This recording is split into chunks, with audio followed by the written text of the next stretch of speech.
Moikka moi! Tervetuloa Roskaprinsessan uudelle videolle. Tänään onkin aika erilainen retki tiedossa.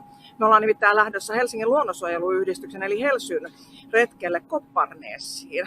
Ja tässä päivän mittaan tulee sitten paljon maisemakuvaa ja paljon mielenkiintoista kuvaa sieltä, mutta tänään ei olla tosiaan roskatalkoilemassa, vaan tänään ollaan toisenlaisella luontoretkellä. Katsotaan mitä päivä tuo tullessaan. On siis sunnuntai 27.4. kun tätä retkeä tässä ollaan aloittelemassa aamutuimaan. Sää on täällä Helsingissä kyllä ihan mitä parhain, tämmöinen keväinen viileähkö aamusää tässä vielä, mutta eiköhän se tästä auringon myötä päivän mittaan lämpene, niin katsotaan. Tosi mielenkiintoinen reissu tulossa, niin kiva kun oot tällä videolla ja tuu mukaan. Jatketaan pian. No niin, me ollaan nyt ensimmäisellä meidän pitstopilla ja odottakaapa hetki, mä vien teidät tonne opastetaulun luokse ja sitten me tultiin tämmöiselle bunkkerille.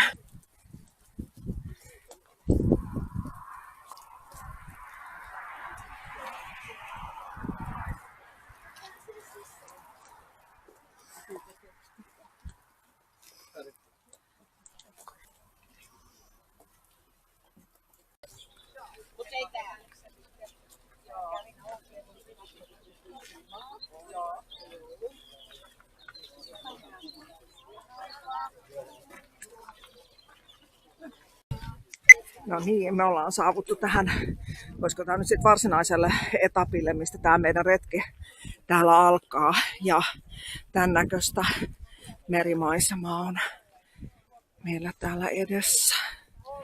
Katsotaanpa, mennään tuonne vähän lähemmäs.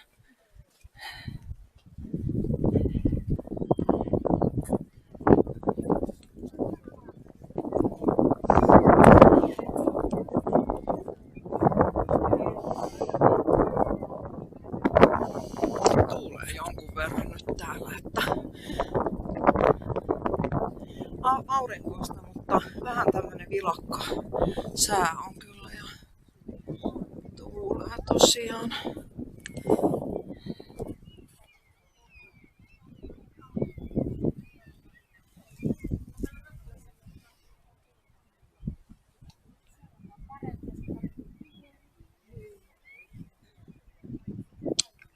Lentääkö tuolla joutsenia tuolla kaukana vai jotain muuta?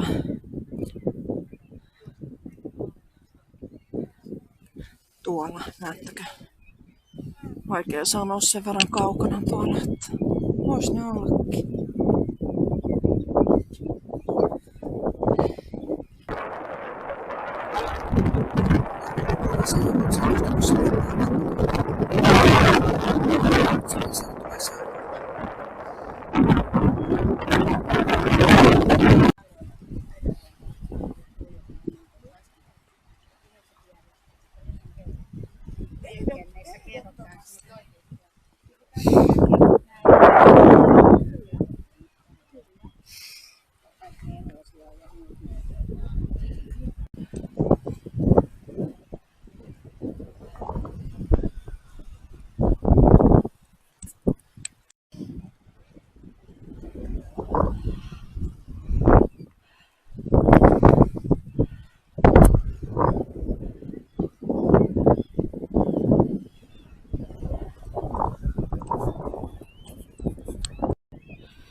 Tämmöisiä maisemia täällä on ja ton verran on nyt roskiakin täältä jo löytynyt. Ja ihan vähän on mulla täällä laukussakin vielä, mutta hienoja maisemia.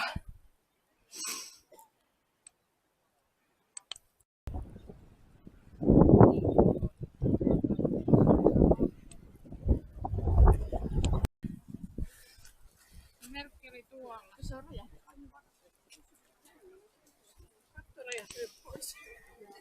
Mutta ei tämä on paljon vanhempi kuin mitä se.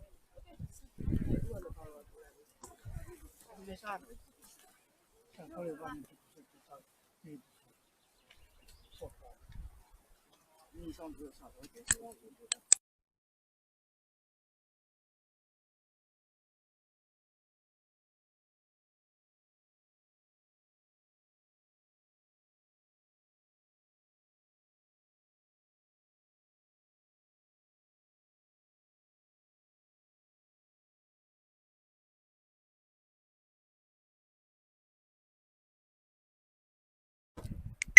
No niin, kyllä on taas niin mahtavat retkisää ollut tälle päivälle, että aivan mielettömän hieno. Hienoista tuulta aina välillä, mutta aurinko paistaa tosi lämpimästi ja täällä on tosi mielenkiintoista niin kuin vaihtelevaa maastoa. Täällä on tosi erilaisia luontotyyppejä ollut tässä. Niin tosiaan aloitettiin tuolta merenrannasta ja sitten mentiin Kopparnesia tuonne niin kuin metsään päin. Ja tämän verran on nyt, ottakaas kun mä näytän, tämän verran on nyt yhteensä löytynyt roskaa tuolta reitin varrelta. Tämmönen pussillinen. Ei paljon onneksi, mutta tommonen pussillinen. Tuolla oli molokki tuossa parkkipaikalla, niin se menee nyt molokkiin ja kohta meillä sitten jatkuu matka kohti seuraavaa kohdetta.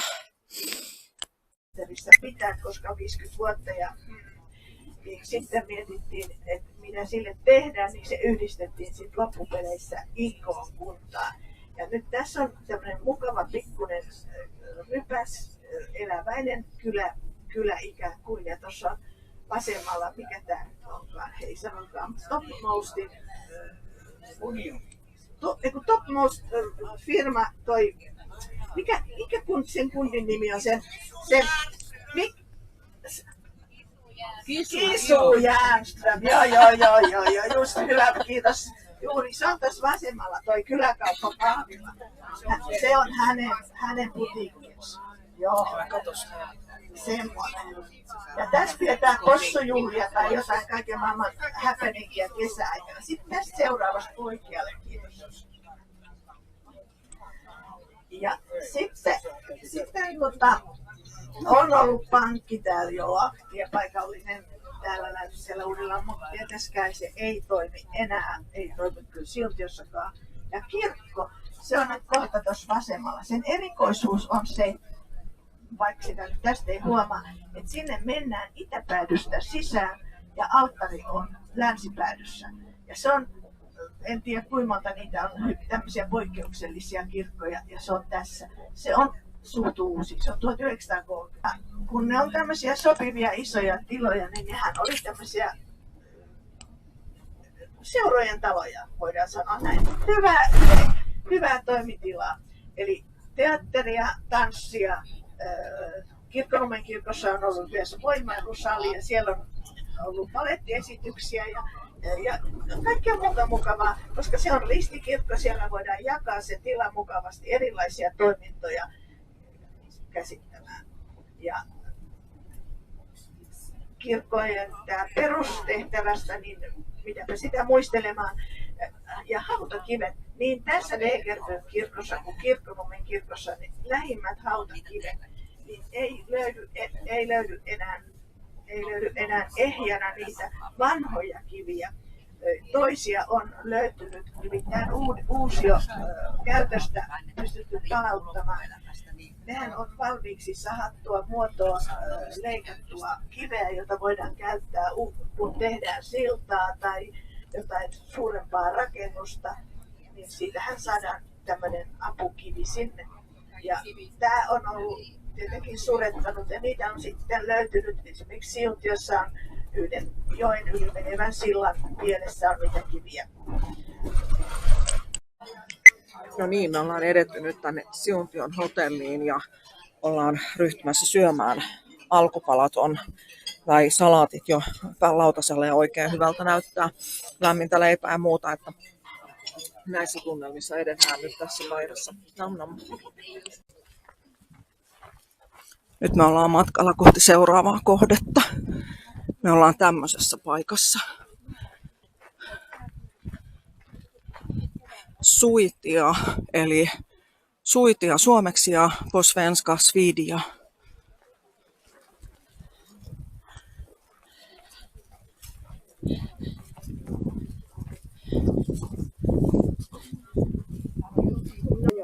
Eli ollaan nyt alueella, joka siis Suitian linna, Svidia, ja se on tuossa edessämme sillä lailla, että se ulkonäkö on tämän August Wreden fantasioiden tuottama.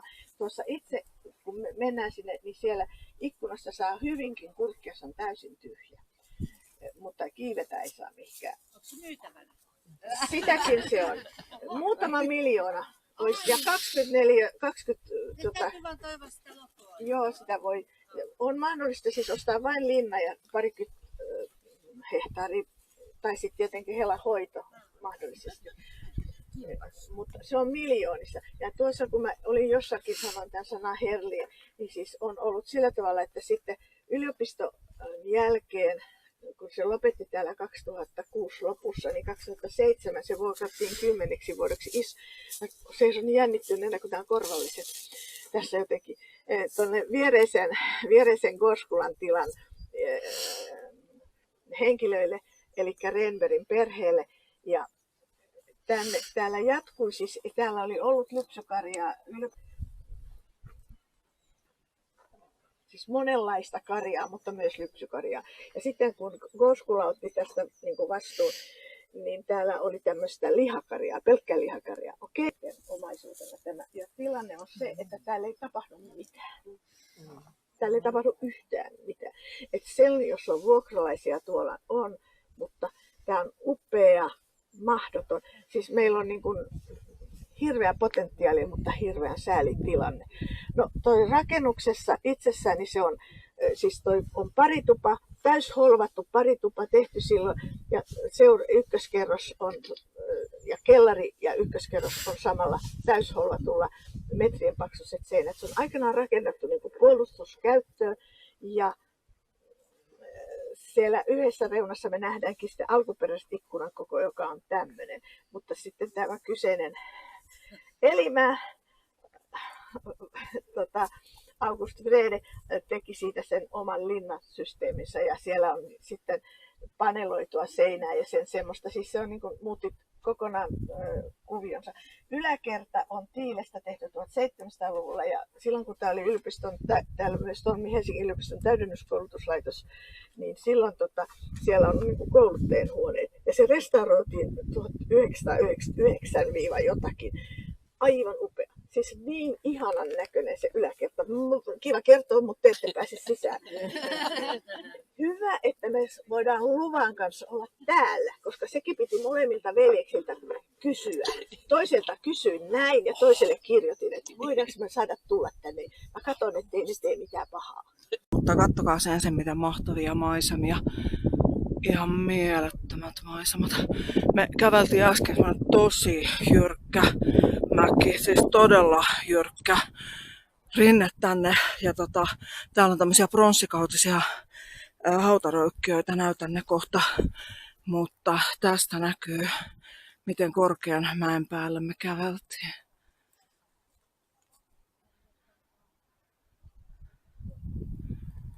Tämmöiset.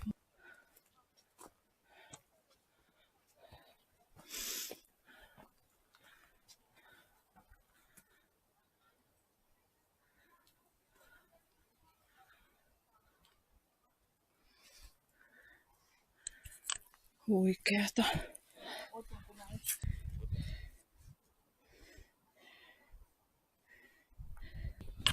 No niin, ja nyt jatketaan matkaa.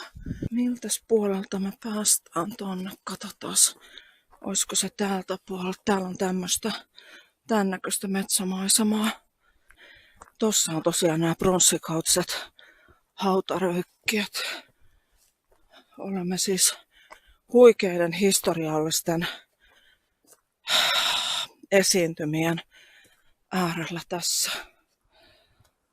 Sitä mä en tiedä. Nyt mennään Sipooseen. Niin.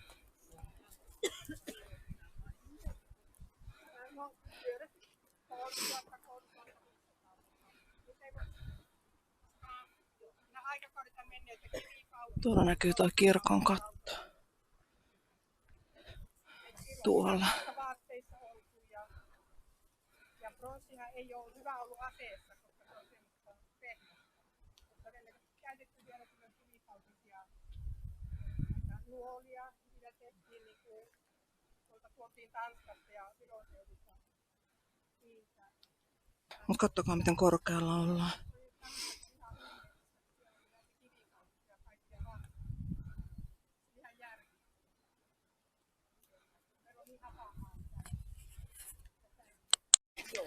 No niin, nyt me ollaan menossa kohti tota kirkkoa, jonka katto me nähtiin sieltä korkealta Krejensbergetin mäen päältä, missä oli niitä pronssikautisia hautakivikasoja. Ja kohta kuullaan tästä kirkosta lisää.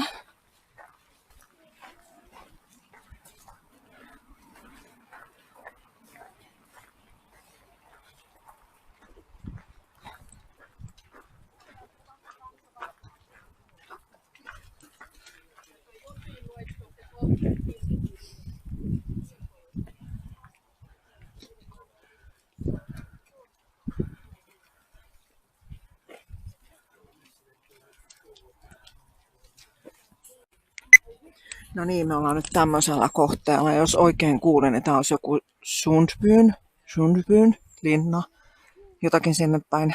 Ja kohta me kuullaan tästä lisää.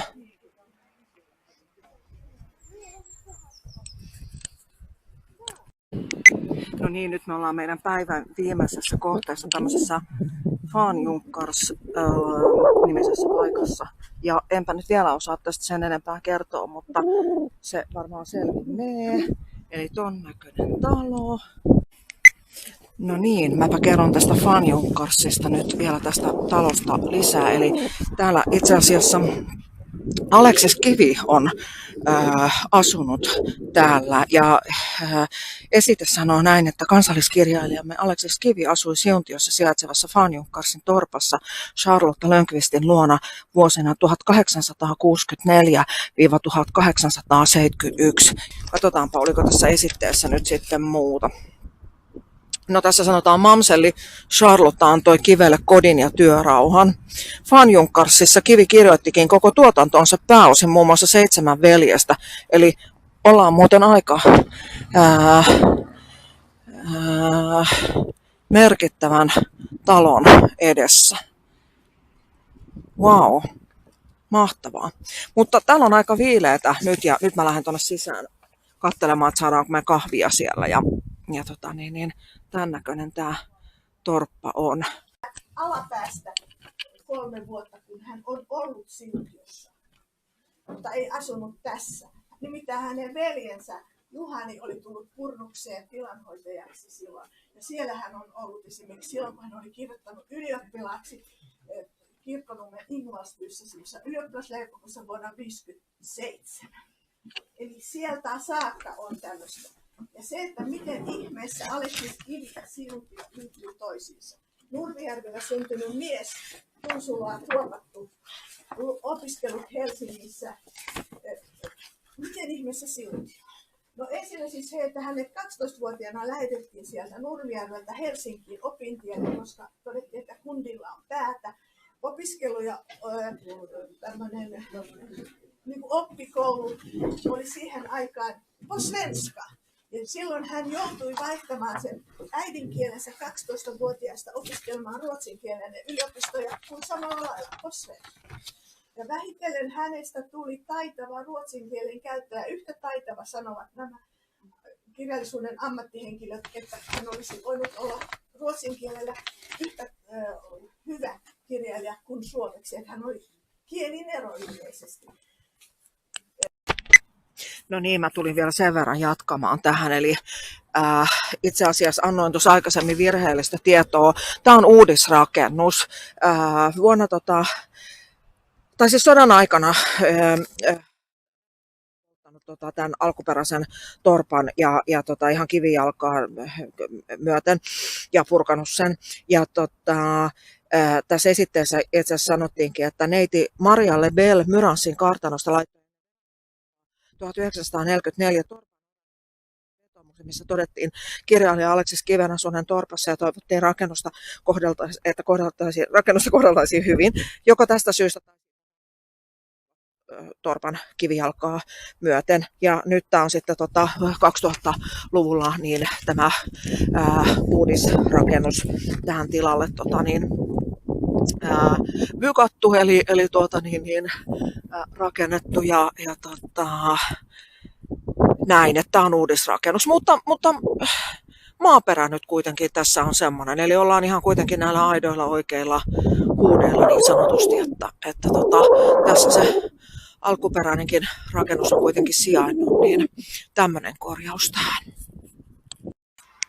No niin, eihän me mihinkään vielä täältä päästy lähtemään, koska mä ajattelin autenttisesti kuvata sen, kun mä täältä Aleksis Kiven, no kyllähän tämä maaperä, vaikka rakennus on uudelleen rakennettu, mutta maaperähän on se sama, millä Aleksis täällä joskus on kauan sitten tallannut, niin hänen täältä entisen kotipaikkansa, niin kattokaas, mä yhden roskan täältä jo keräsin ja sen työtapaturma vuoksi se meni vahingossa jo roskiin, mutta korjataan tilanne. Siinä on kokispullon korkki ja tuossa on jonkun mehupurkin tämä, mikäs tää nyt on, pillin tämä muovi. Eli nyt jo 3 roskaa kerätty. Nyt alkaa muuten meidän porukat mennä tuonne bussille päin, että nyt täytyy nopeasti kerätä se, mitä aikoo tästä kerätä.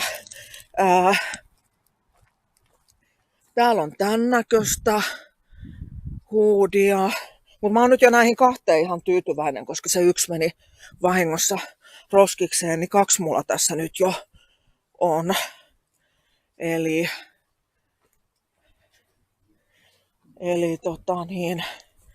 katsotaas. Valkovuokkoja täällä on tosi paljon.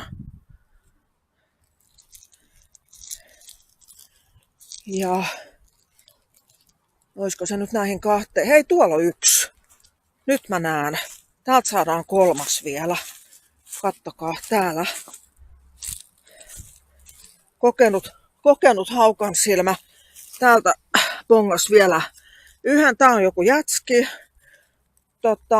Mehujää pakkaus. Eli nyt olisi jo 3 tässä. Ja en tiedä, ei nyt ehkä kerkeä sen enempää täällä. Tossa on 4. Kattokaa, täällä on tämmönen pieni. 4. Tää on tämmönen. Ja tossa on muuten 5. Eli jonkun tekokukan niin kuin lehdet. Eli nyt olisi 5. Ja nyt aikoo jengi painaa tuolla jo bussille, eli nyt täytyy lähteä menemään. Mutta tämmöiset 5, ei kun 6. Tosta saadaan, hei 1, katsokaa maski. Täällä on käytetty maski. Mä putsaan kohta kädet. Mutta oliko se noin 6 roskaa yhteensä? Jes, hyvä. Mahtavaa.